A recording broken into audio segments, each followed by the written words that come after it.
नमस्कार,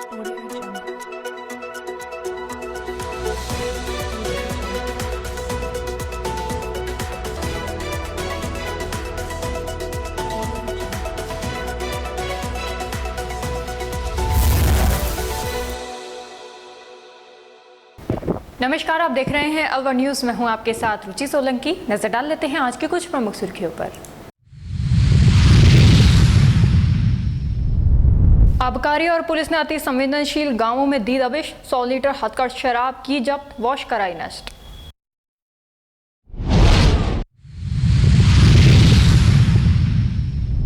पदयात्रा के पहुंचने पर भानगढ़ का मुख्य गेट नहीं खोलने पर श्रद्धालुओं में रोष। धरने पर बैठे श्रद्धालु किया प्रदर्शन।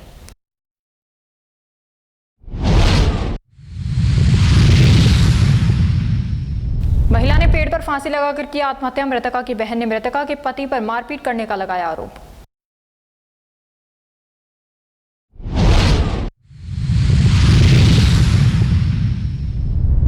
महिलाओं के स्वास्थ्य पर जिला सहायता समूह की बैठक आयोजित। बैठक में महिलाओं के स्वास्थ्य और सुरक्षा को लेकर किया मंथन।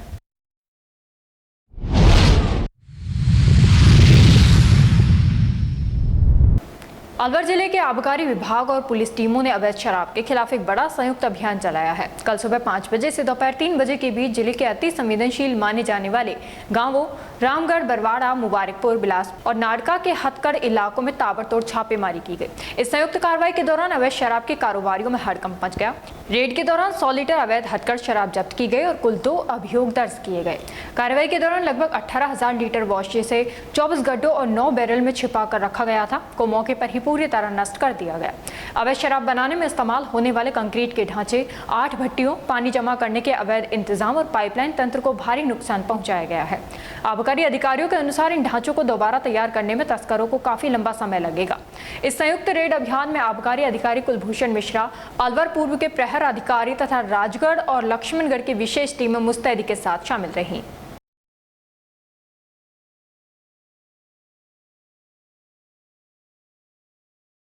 टहला थाना क्षेत्र के गोलाकाबाद से भानगढ़ में वर्षों से आ रही दंडवत यात्रा के पहुंचने पर पुरातत्व विभाग के अधिकारियों ने भानगढ़ के मेन गेट नहीं खोलने पर श्रद्धालुओं ने जमकर नारेबाजी करते हुए गेट खोलने की मांग पर अड़े हुए हैं।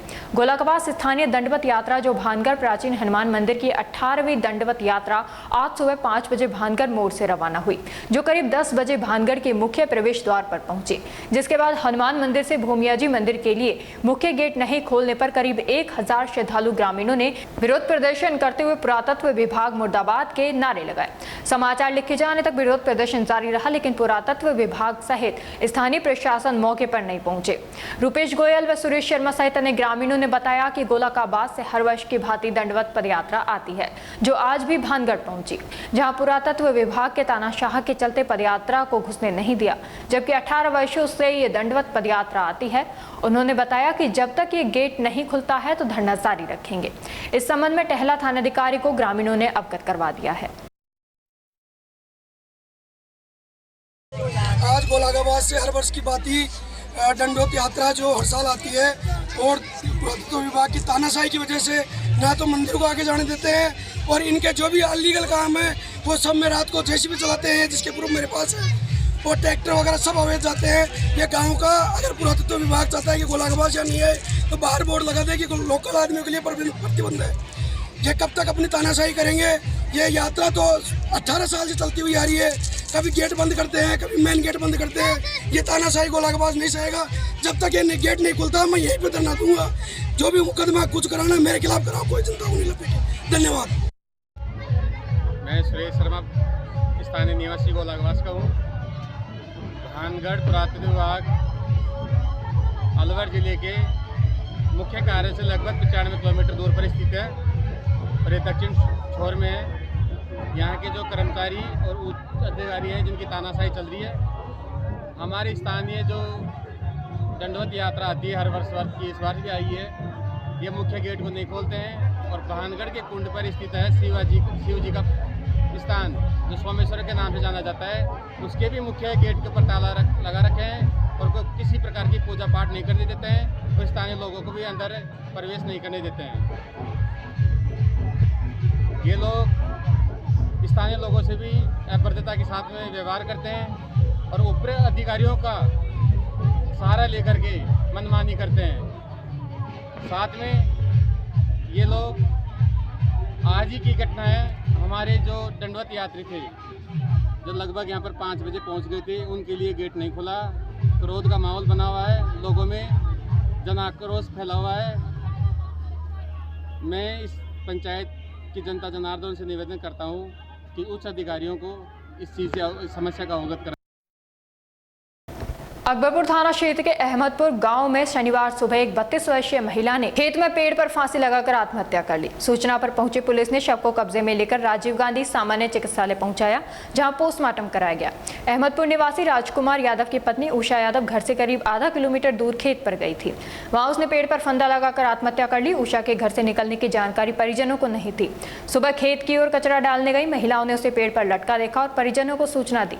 मृतका के देवर के अनुसार परिवार को उसके खेत पर जाने की जानकारी नहीं थी। बताया जा रहा है कि उषा का पति खेतीबाड़ी करता है और शराब का आदी है। वहीं मृतका की बहन राजवंशी ने गंभीर आरोप लगाते हुए कहा कि उसका पति उषा के साथ मारपीट करता था। बहन ने बताया कि जब वह उषा को लेने गई थी तो उसके साथ भी मारपीट कर उसे घर से भगा दिया गया। राजवंशी ने हत्या की आशंका जताते हुए पुलिस से न्याय की मांग की है। फिलहाल पुलिस आत्महत्या के कारणों और बहन के आरोपों की जांच कर रही है। मृतका के 2 छोटे बेटे हैं। घटना के बाद परिवार में मातम छा गया। मेरी बहन को क्या हुआ इसको? इसने मारता है, पीटता है मेरी बहन को। कौन पीटा? बहुत मारता पीटता है। कैसे मारी है मुझे नहीं पता। 3 दिन पहले पुलिस लेके गई थी। इसको मैं पुलिस लेके गई थी, उसके घर पे नहीं भेजा गाँव वाला। उसने डंडा उठा उठा के मार रहा था मेरे को भी, वो को भी। कौन मैंने देखे। कौन मारा? इसका आदमी मार रहा था, राजकुमार मार रहा था मेरी बहन को। मेरे को इंसाफ चाहिए, मेरी को इंसाफ चाहिए। पुलिस लेके गई, पुलिस तो भाग गया।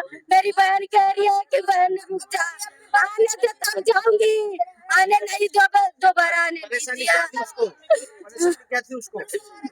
मार दिया। हाँ, क्यों? क्या परेशानी थी उसको? मारता पीटता उसको जीने नहीं देता।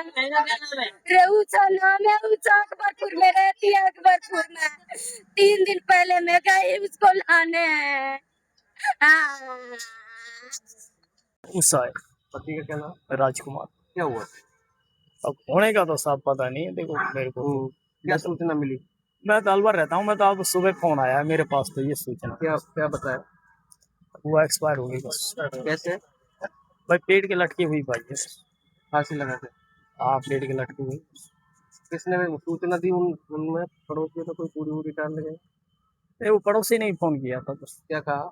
बोला वो ऐसे उसकी मैसेज है, पेड़ के लटकी हुई। बच्चे वगैरह कितने? 2। बच्चे क्या काम करता है? ये खेती करता है। खेती बाड़ी। तो फिर कब देखा है इसको इन्होंने? अब वो तो कोई पड़ोसन वो रूढ़ी की हेल गिरने के जब देखा है सुबह। घर से कब से निकली हुई थी ये बता? ये कोई पता नहीं, कोई मालूम नहीं है। हाँ, रात को आई है कि सुबह आई है? पता नहीं है। देखो महिला सुरक्षा एवं सलाह केंद्र मोती डूंगरी अलवर की ओर से जिला सहायता समूह की बैठक का आयोजन पुलिस अन्वेषण भवन मोती डूंगरी में किया गया। बैठक का उद्देश्य महिलाओं के सशक्तिकरण, सुरक्षा एवं स्वास्थ्य को लेकर जागरूकता बढ़ाना रहा। कार्यक्रम में अतिरिक्त पुलिस अधीक्षक प्रियंका रघुवंशी मुख्य वक्ता के रूप में मौजूद रहीं। बैठक में महिलाओं के शारीरिक, मानसिक एवं पोषण संबंधी स्वास्थ्य जैसे महत्वपूर्ण विषयों पर चर्चा की गई। वक्ताओं ने महिलाओं को स्वास्थ्य के प्रति जागरूक रहने, संतुलित पोषण लेने तथा मानसिक स्वास्थ्य से जुड़ी समस्याओं को लेकर समय पर सहायता लेने की जानकारी दी। साथ ही महिलाओं की सुरक्षा और उन्हें उपलब्ध सहायता एवं परामर्श सेवाओं के बारे में भी बताया गया। कार्यक्रम में संसाधन व्यक्ति के रूप में डॉक्टर सरोज गुप्ता को आमंत्रित किया गया था, जिन्होंने महिलाओं के स्वास्थ्य से जुड़े महत्वपूर्ण पहलुओं पर मार्गदर्शन किया। बैठक में संबंधित संस्थाओं के प्रतिनिधि एवं महिलाएं मौजूद रहीं। महिला सुरक्षा एवं सलाह केंद्र की समन्वयक दया गर्ग ने बताया कि ऐसे कार्यक्रमों का उद्देश्य महिलाओं को स्वास्थ्य, सुरक्षा और अधिकारों के प्रति जागरूक करना है। कार्यक्रम क्या है? मैं महिला सुरक्षा सलाह केंद्र से समन्वयक दया गर्ग बात कर रही हूँ। हमारे महिला सुरक्षा सलाह केंद्र, जो कि महिला अधिकारिता के विभाग के अंतर्गत आता है और सपना NGO इसे रन कर रहा है, उसके अंतर्गत हम हर साल हर क्वार्टरली या 6 मंथ में एक बड़ा प्रोग्राम रखते हैं, महिलाओं से जुड़े जो भी मुद्दे होते हैं उन पे बातचीत करना। उसमें हम आमंत्रित करते हैं महिलाओं से जुड़े हुए जो भी एनजीओ या प्रशासन के लोग हैं। इसके अलावा स्कूल्स कॉलेज से लोगों को, एनजीओ रन करने वाले लोगों को और विभिन्न संस्थाएं जो महिलाओं के मुद्दों पर काम करती हैं। यह एक प्रोग्राम महिलाओं के मुद्दों पे, आज महिलाओं से जुड़े कानूनी अधिकार क्या हैं, महिलाओं में क्या क्या परेशानी आती है, साइबर एक बहुत बड़ा मुद्दा बनता जा रहा है, तो उसके अंतर्गत महिलाएं क्या गलतियां करती हैं जिससे उन्हें साइबर क्राइम का शिकार होना पड़ रहा है, इन सब पर बात करने वाले आज की हमारी रिसोर्स पर्सन है ग्रामीण पुलिस एसपी प्रियंका यदुवंशी जी हैं। इसके अलावा महिलाओं के लिए एक बहुत बड़ा मुद्दा आजकल मेंटल हेल्थ, फिजिकल हेल्थ और मेंस्ट्रुअल हेल्थ बनता जा रहा है, तो उन सब पर बातचीत करने के लिए हमने आज डॉक्टर सरोज गुप्ता को बुलाया है। इस प्रोग्राम का पूरा जो स्पॉन्सर कर रहे हैं वो इनर व्हील क्लब कर रहा है। इनर व्हील से प्रेसिडेंट बबीता खंडेलवाल और सेक्रेटरी दया गर्ग भी मौजूद हैं। धन्यवाद। रैनी उपखंड क्षेत्र के राजकीय विद्यालय डगडगा के गेट पर ग्रामीणों ने ताला लगा दिया। सूत्रों के अनुसार अध्यापकों की कमी के चलते ग्रामीण नाराज हुए और नाराज ग्रामीणों ने विद्यालय के मुख्य दरवाजे पर ताला लगा दिया। सूचना पर विभाग के अधिकारी मौके पर पहुंचे, जहां ग्रामीणों को करीब 1.5 घंटे की समझाइश के बाद ताला खुलवाया एवं सोमवार तक अध्यापकों को लगाने का आश्वासन दिया।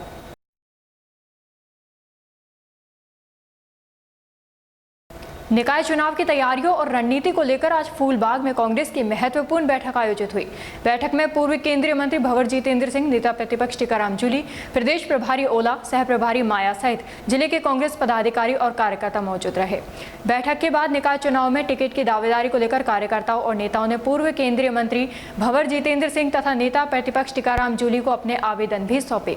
मीडिया से बातचीत में भंवर जितेंद्र सिंह ने कहा कि बैठक में निकाय चुनाव की रणनीति के साथ टिकट के क्राइटेरिया पर भी चर्चा की गई है। उन्होंने कहा कि लोकल व्यक्ति को प्राथमिकता दी जाएगी और करीब 75% टिकट युवाओं को देने का प्रयास रहेगा। साथ ही परिवार में केवल एक व्यक्ति को टिकट देने की बात कही। वहीं नेता प्रतिपक्ष टीकाराम जूली ने कहा कि पार्टी की ओर से साफ सुथरी छवि वाले और सक्रिय कार्यकर्ताओं को टिकट में प्राथमिकता दी जाएगी। टिकट चयन को लेकर सर्वे कराया जा रहा है और जनता की राय भी ली जा रही है ताकि मजबूत प्रत्याशियों का चयन किया जा सके। बैठक में नेताओं ने कार्यकर्ताओं से चुनाव की तैयारियों में जुटने और संगठन को बूथ स्तर तक मजबूत करने का आह्वान किया। कांग्रेस ने निकाय चुनाव में जीत के लिए स्थानीय मुद्दों और मजबूत प्रत्याशियों को अपना प्रमुख आधार बनाने की रणनीति पर मंथन किया। आज सभी माननीय एमएलए साहिबान और हमारे जो ब्लॉक अध्यक्ष हैं, शहर अध्यक्ष हैं, जो वहाँ के प्रतिष्ठित व्यक्ति हैं और खास तौर से हमारे लीडर ऑपोजिशन टीकाराम जी जूली साहब ने आज मीटिंग ली है और कुछ क्राइटेरिया इस तरह के बनाए हैं कि लोकल व्यक्ति को ही टिकट दिया जाएगा। दूसरा क्राइटेरिया ये भी बनाया है कि 75% जो युवा हैं, यूथ हैं, उनको टिकट दिया जाएगा। इसके साथ साथ परिवार में सिर्फ एक ही टिकट दिया जाएगा, 2-2, 3-3 टिकट नहीं दिए जाएंगे। और जो टिकट का फैसला है वो कार्यकर्ताओं के हाथ में रहेगा। जिला कांग्रेस कमेटी, प्रदेश कांग्रेस कमेटी, वो इसके अंदर कोई भी हस्तक्षेप नहीं करेंगे। जो लोकल बॉडी है, वहाँ का ब्लॉक अध्यक्ष है, वहाँ का वार्ड का व्यक्ति है, उनकी जो जन भावना रहेगी उसके हिसाब से टिकट दिए जाएंगे। आज बहुत अच्छा माहौल पूरे जिले के अंदर, पूरे प्रदेश के अंदर है। जहाँ भारतीय जनता पार्टी की जो सरकार रही है वो एक काम नहीं करा पाई है 2.5 साल के अंदर। जहाँ पानी की टंकी बनी है, बोरिंग कराई है, उसका वो बिजली का बिल नहीं भर पाई है। तो बहुत बुरी हालत है पूरे प्रदेश के अंदर। और हमारा जो कांग्रेस पार्टी बहुत बड़े मार्जिन से ये सभी नगर निकायों में चुनाव जीतेगी। बिल्कुल वो आएंगे। आप तो देखिए, आप तो बात पार्षद की कर रहे हैं, मुझे तो दया आती है एमएलए के ऊपर, मंत्रियों के ऊपर। वो अपने वार्ड में जाकर एक हैंडपंप नहीं लगवा सकते हैं या एक बोरिंग नहीं करवा सकते। ऐसा कोई विधायक नहीं होगा भारतीय जनता पार्टी का जो ठोक बजाकर कह सकता है कि कल मशीन पहुंच जाएगी और कल बोरिंग शुरू हो जाएगी। एक नहीं। तो ये तो हाथ एमएलए का है, बाकी जो वहाँ का नगर पालिका का है, इनका कार्यकर्ता है, उनका तो भगवान मालिक है। प्रेस वार्ता में जिसमें अनारक्षित वार्डों में सामान्य टिकट देने की बात कही गई, उसको किस तरह देखते हैं? देखिए, जो टिकट का क्राइटेरिया है वो जिताऊ है। जो वहाँ व्यक्ति जीत सकता है, जो पार्टी का कार्यकर्ता है, जो पार्टी की विचारधारा का व्यक्ति है, उसी को टिकट दिया जाएगा। रणनीति यही है। मैं ये कहना चाहूंगा, अलवर के लोगों ने 3 साल से ये शासन भी देख लिया। 2 मंत्री हैं। पहले तो भंवर जितेंद्र सिंह जी एक ही मंत्री थे और उन्होंने जो 9 से 14 के अंदर काम कराए, आज पूरे अलवर शहर के अंदर जितना भी काम हुआ है, चाहे वो सीवरेज का काम हो, चाहे वो यहाँ पे मोती डोंगरी के विकास का काम हो, चाहे यहाँ स्टेडियम का काम हो, चाहे यहाँ पे मिनी सचिवालय बनाने का काम हो, चाहे कटी घाटी में कन्या उपवन की बात हो, चाहे यहाँ पानी के जो समस्या के लिए उस समय हमने समाधान किया, जो काम किए वो काम, यहाँ शहर के अंदर सारे मोहल्लों के अंदर या कॉलोनियों के अंदर जो सामुदायिक भवन बने, जो लोगों को वहाँ लोकल सुविधा मिल सके, बारात है, शादी है, उस चीज का जो काम है, चाहे शहर के अंदर पहला तिरंगा झंडा लगाने की बात हो, चाहे सारे बस स्टॉप बनाने की बात हो, या नए अलवर की सोच हो, वो सब आदरणीय भंवर जितेंद्र सिंह जी ने उस समय प्लान किया था। पटरी पार और पटरी के इस पार एक कॉन्सेप्ट था अलवर के अंदर, लोग उधर जाना नहीं चाहते थे। आधा फ्लाईओवर होता था जो दाऊदपुर फाटक और इसको जोड़ता था आधी तरफ मंडी की तरफ, उस आधे को भी पूरा करने का काम किया और उसके साथ 6 फ्लाईओवर बनाने का काम किया। आज पूरा शहर जो है इधर का भी और उधर का पूरा जुड़ा। पटरी पार इलाके के अंदर सिंगल फेस बोरिंग है, सारे कॉलोनियों के अंदर सीसी सड़कें, सब उस समय का काम है। एक अलवर कैसा हो, अलवर का भविष्य आने वाले समय में कैसा हो, पूरा प्लान आदरणीय भंवर जितेंद्र सिंह जी का था। आदरणीय भंवर जितेंद्र सिंह जी के मुख्य आतिथ्य के अंदर जिला कांग्रेस कमेटी की आज बैठक हुई है। हमारे प्रदेश के प्रभारी ओला जी, सह प्रभारी माया जी और हमारे जिले के सभी लोग इसके अंदर शामिल हुए। सब लोग चाहते हैं कि जो साफ सुथरी छवि है उन लोगों को टिकट दिया जाए, पार्टी के जो वर्कर हैं उनको प्राथमिकता दी जाए। युवा हैं, भंवर जितेंद्र सिंह जी ने विशेष रूप से युवाओं का पक्ष रखते हुए कहा है कि युवाओं को टिकट दिया जाए और पूरे जिले के अंदर कांग्रेस ने जो काम किए हैं एक घोषणा पत्र जारी किया जाए, एक तुलना रखें कि हमारे समय में हमने नगर निगम और नगर पालिकाओं में क्या काम कराए थे, 3 साल में इन लोगों ने क्या काम कराए हैं और अब हमारी सोच क्या है। अगर हमारी नगर पालिका नगर निगम हमारा आता है तो हमारा विजन क्या है। भंवर जितेंद्र सिंह जी का विशेष फोकस इस पे है कि हम अपना विजन भी बताएं कि हम क्या करेंगे। तो इन सब बातों को लेकर हम नगर पालिका चुनाव के अंदर अलवर शहर के वार्ड 24 में आगामी पार्षद चुनाव को लेकर राजनीतिक गतिविधियां तेज हो गई हैं। पूर्व पार्षद लोचन यादव के कार्यकाल में हुए विकास कार्यों को आधार बनाते हुए उनकी धर्मपत्नी पुष्पा रानी यादव को क्षेत्रवासियों का व्यापक समर्थन मिलता दिखाई दे रहा है। भाजपा प्रत्याशी के रूप में मैदान में उतरी पुष्पा रानी यादव को वार्ड के विकास की निरंतरता का चेहरा माना जा रहा है। क्षेत्र के लोगों का कहना है कि लोचन यादव ने अपने कार्यकाल में सड़क, नाली, सफाई, पेयजल और अन्य जन सुविधाओं से जुड़े कई कार्य कराए, जिससे वार्ड की तस्वीर बदली। स्थानीय नागरिकों का मानना है कि जिन विकास कार्यों की शुरुआत पिछले कार्यकाल में हुई थी, उन्हें आगे बढ़ाने और नई योजनाओं को गति देने के लिए अनुभवी टीम का नेतृत्व जरूरी है। वार्ड 24 में बढ़ते जन समर्थन और विकास के मुद्दों के चलते चुनावी मुकाबला दिलचस्प होता जा रहा है। क्या नाम है आपका? नमस्कार सर, मेरा नाम लोचन यादव है। मैं पूर्व में 2019 में जो पार्षद के चुनाव हुए थे वार्ड 25 से भारी जनता के भारी समर्थन से मैं पार्षद बन के आया था।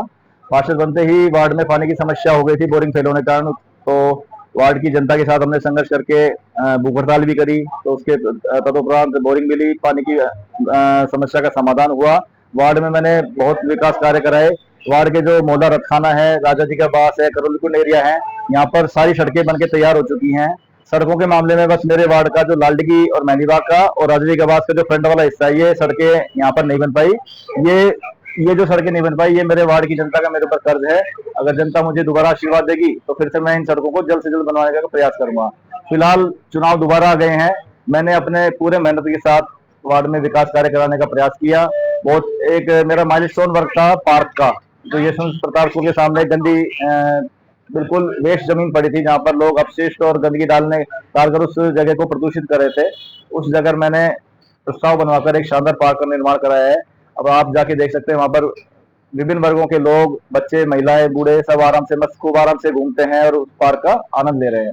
अब आने वाली 9 तारीख को चुनाव है, तो मेरा तो आप लोगों के माध्यम से वार्ड की जनता को यही अपील करता हूं कि अगर मैंने सच्चे मन से कार्य कराया है तो आप मुझे एक बार फिर से जो है मौका देंगी। और मैं ये भी कहना चाहूंगा कि जो वार्ड की में पीने के पानी की समस्या थी, उसके लिए आदरणीय हमारे जो वन मंत्री जी हैं, आदरणीय संजय शर्मा जी भाई साहब, उनके आशीर्वाद से मेरे वार्ड में 14 बोरिंगें हुई। इतनी अधिक बोरिंग शायद ही मैं कह सकता हूँ कि किसी वार्ड में हुई होंगी। और उसके बाद वार्ड में पानी की समस्या का करीब करीब पूर्णतः समाधान हो गया। तो मैं यही कहूंगा कि अगर मैंने सच्चे मन से कार्य किया है और आप लोग संतुष्ट है, तो आप मुझे आशीर्वाद देकर आने वाले चुनाव में सफल बनाएं। धन्यवाद। अब आपके कौन लड़ रहा है चुनाव? मेरे वार्ड से एक मैं हूँ, जनरल महिला की सीट आई है, मेरी वाइफ लड़ रही है। एक सुरेंद्र जी हैं, उनकी वाइफ लड़ रही हैं। एक महिपाल जी हैं, उनकी वाइफ लड़ रही हैं। एक राकेश जी हैं, उनकी वाइफ लड़ रही है। और भी अभी 4-5 कैंडिडेट और लड़ने की संभावना है। हरसौली कस्बे में विद्युत कार्यालय भवन बनने के करीब 4 वर्ष बाद आखिरकार यहां स्टोर सुविधा शुरू कर दी गई है। स्टोर शुरू होने से अब किसानों और बिजली उपभोक्ताओं को बिजली से संबंधित सामान लेने के लिए कोटकासी में उपखंड कार्यालय के चक्कर नहीं लगाने पड़ेंगे। इससे ग्रामीणों के समय और धन दोनों की बचत होगी। वर्ष 2022 में हरसौली के बिजली कार्यालय को JEN कार्यालय से AEN कार्यालय के रूप में क्रमोन्नत किया गया था। इसके बाद वर्ष 2025 में कार्यालय भवन का लोकार्पण भी कर दिया गया, लेकिन स्टोर सुविधा शुरू नहीं होने के कारण ग्रामीणों और किसानों को बिजली संबंधी सामान लेने के लिए कोटकासिम जाना पड़ता था। वहीं ट्रांसफार्मर जलने की स्थिति में उसे निजी वाहन से ले जाने पर ग्रामीणों को अतिरिक्त वाहन किराया भी वहन करना पड़ता था। अब अगस्त माह में हरसौली स्थित बिजली कार्यालय में स्टोर शुरू कर दिया गया है। इससे बिजली विभाग से संबंधित आवश्यक सामान स्थानीय स्तर पर ही उपलब्ध हो सकेगा। स्टोर शुरू होने से क्षेत्र के किसानों और बिजली उपभोक्ताओं को काफी राहत मिलेगी तथा अनावश्यक भागदौड़ से भी निजात मिलेगी।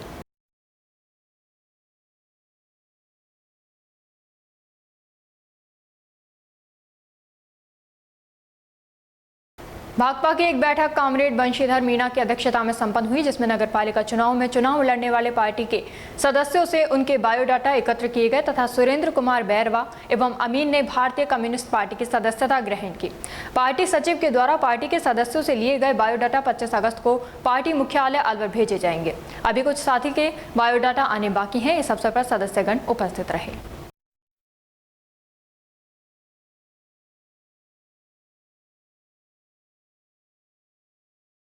राजगढ़ कस्बे के उपखंड कार्यालय में रिटर्निंग अधिकारी सीमा मीणा ने आगामी निकाय चुनावों को लेकर सर्वदलीय बैठक ली।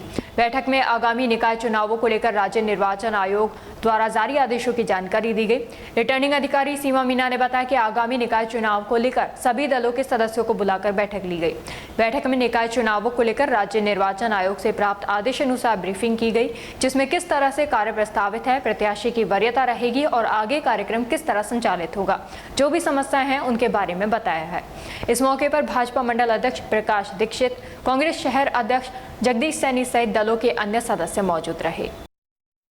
निकाय चुनाव के संबंध में सभी जो भी हमारी पॉलिटिकल पार्टीज हैं, इनको बुला के मीटिंग आयोजित की गई। जो भी आगामी राज्य निर्वाचन आयोग से प्राप्त निर्देशों की ब्रीफिंग की गई। कार्यक्रम किस प्रकार प्रस्तावित है, क्या कैंडिडेट की वरीयता, उनके फॉर्म, किस तरीके से कार्यक्रम आगे संचालित होगा, उसके संबंध में इनको ब्रीफिंग की गई है। जो भी शंकाएं या डाउट्स हैं वो हमने बताए हैं। कार्यालय में किस प्रकार व्यवस्थाएं रहेंगी, फॉर्म्स लेने की, समीक्षा की और फॉर्म्स को जो भी कैंडिडेट्स वापस लेने की दिनांक क्या रहेगी, उसके संबंध में इनको ब्रीफिंग की गई है।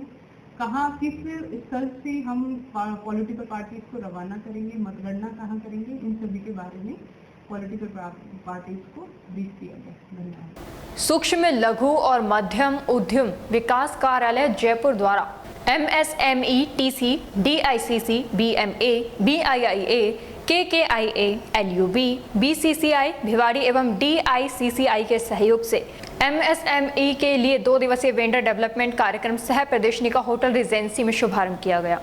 कार्यक्रम के प्रथम दिवस का मुख्य उद्देश्य MSME उद्यमियों को defence, DGAQA, ordnance factory, CPSU, ONGC, EIL, HRRL, IOCL, गैल एवं भारतीय रेल आदि के संभावित खरीदारों से जोड़ना, खरीद आवश्यकताओं से अवगत कराना, वेंडर के रूप में पंजीकरण एवं आपूर्ति के अवसरों की जानकारी उपलब्ध कराना रहा। कार्यक्रम के मुख्य अतिथि वीरेंद्र अमोला, CGM, ONGC रहे।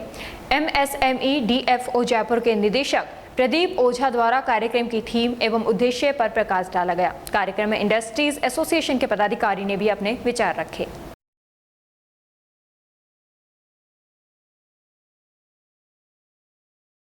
खेरतल तिजारा नगर निकाय चुनाव 2026 को लेकर जिला निर्वाचन अधिकारी अतुल प्रकाश ने शुक्रवार को खेरतल एवं मुंडावर नगर पालिका क्षेत्र का सघन दौरा कर 14 मतदान केंद्रों का निरीक्षण किया। उन्होंने मतदान केंद्रों पर उपलब्ध व्यवस्थाओं का जायजा लेते हुए अधिकारियों को निष्पक्ष, शांतिपूर्ण एवं सुव्यवस्थित मतदान के लिए सभी आवश्यक तैयारियां समय पर पूर्ण करने के निर्देश दिए। निरीक्षण के दौरान संबंधित अधिकारी एवं बूथ लेवल अधिकारी मौजूद रहे।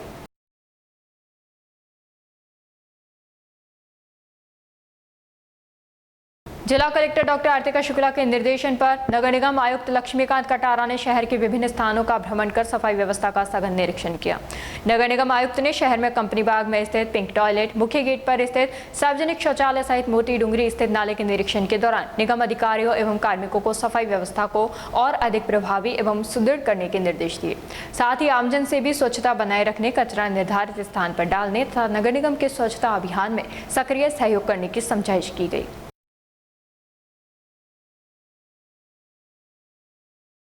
पुलिस थाना भिवाड़ी ने MIM कंपनी रामपुरा मुंडाना के अंदर कॉपर व अन्य सामान चोरी करने वाले 4 शातिर आरोपियों को गिरफ्तार किया है। आरोपी पहले कंपनी की रेकी कर फिर चोरी की वारदात को अंजाम दिया। आरोपियों से कॉपर जाली bundle, copper wire 6 bundle, copper cable सामान जब्त किया है।